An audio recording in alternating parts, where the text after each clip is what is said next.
एक जादुई जंगल में एक अजधार रहता था। इसका नाम ड्रीगो था। यह जंगल बहुत खूबसूरत था। दरख्त सोने और चांदी की तरह चमकते थे। हर रंग के फूल खिले हुए थे। तितलियां हवा में नाच रहे थे। ड्रीगो बड़ा और खौफनाक था, लेकिन अस्कादल बहुत नर्म था। ड्रीगो को जंगल से बहुत प्यार था। वह दरख्तों के दरमियान अड़ता था, वह झीलों में तैरता था, वह एक ऐसी गार में सोता था जो नरमकाई से भरी हुई थी। ड्रीगो अपने जंगल के घर में बहुत खुश था, लेकिन एक दिन सब कुछ बदल गया। ड्रीगो को कुछ नया मिला। ड्रीगो एक सुबह रहा था। इसने कुछ छूटा और भूरा देखा। वह दरिया के पास था। ड्रीगो आस्था से नीचे उतरा। इसने एक छोटी सी बच्ची को देखा। वह रही थी। वो खो गई थी और अकेली थी। छोटी बच्ची ने ड्रीगो को देखा। इसने रोना बंद कर दिया। वह बड़ी खौफजदा आंखों से इसे देख रही थी। ड्रीगो को उस पर तरस आया। वह जानता था कैसे मदद करनी है। डरो मत, ड्रीगो ने कहा।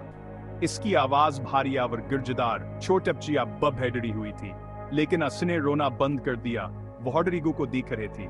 मैं खो गई हूं, इसने सरगोशी की। मुझे घर का रास्ता है मिल रहा। ड्रीगो ने पहले कभी किसी बच्चे की देखभाल नहीं की थी। वह नहीं जानता था कि क्या करे। इसने छोटी बच्ची से इसका नाम पूछा। मेरा नाम अनबर है, इसने कहा। ड्रीगो जानता था खासे अनबर की देखभाल करनी है। इसे महफूज रखना है। इसने अपनी गार में इसके लिए एक छोटा सा घोंसला बनाया। वहां से के लिए खाने के लिए बेरा और पीने के लिए पानी लाया। अनबर को ड्रीगो पर भरोसा होने लगा। वहां बड्डर नहीं रही। ड्रीगो और अनबर ने बहुत सीम हमजुइयां की। उन्होंने मुलकर जंगल को दरियाफ्त किया। ड्रीगो ने अनबर को अपने घर के खूबसूरत तरीन हिस्से दिखाए। वो आबशारों में तैरते थे और तितलियों का पीछा करते थे, लेकिन जंगल खतरनाक भी था। एक दिन एक जंगली सूर ने अनबर पर हमला कर दिया। ड्रीगो जल्दी से इसके सामने आ गया। वह जोर से धाड़ा। सूर भाग गया। अनबर महफूज थी। वह जानती थी कि ड्रीगो हमेशा की हिफाजत करेगा। एक रात एक खौफनाक तूफान आया। हवा तेजी से चल रही थी। दरख्त जमीन पर गिर गए। अनबर डर गई थी। अचानक साये से एक बहुत बड़ा और खौफनाक राक्षस नमूदार हुआ।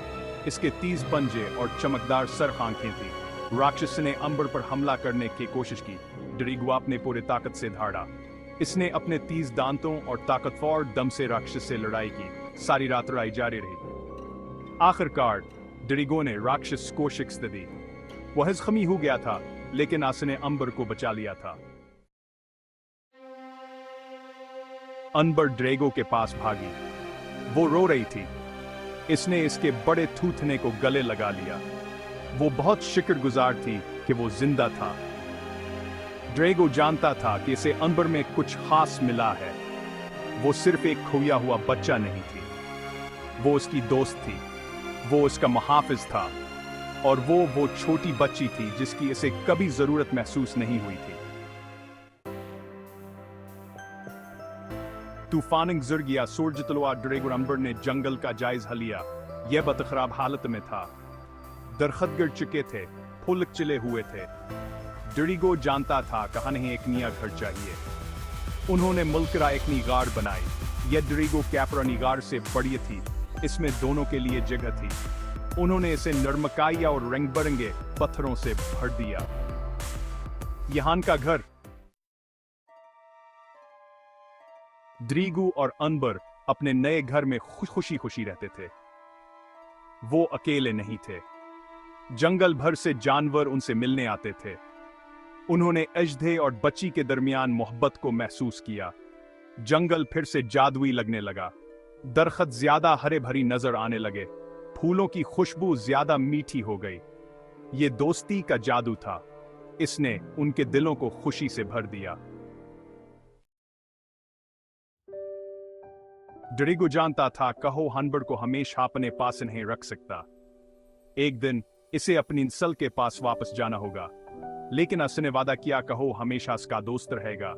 वो हमेशा उसके लिए मौजूद रहेगा। और इस तरह अजदा और बच्ची हमेशा खुशी खुशी रहे। इनकी दोस्ती उम्मीद किया ये करनी थी। इसने साबित किया कि सबसे ज्यादा नामुमकिन दोस्त अब ये एक दूसरे में मोहब्बत और खुशी पा सकते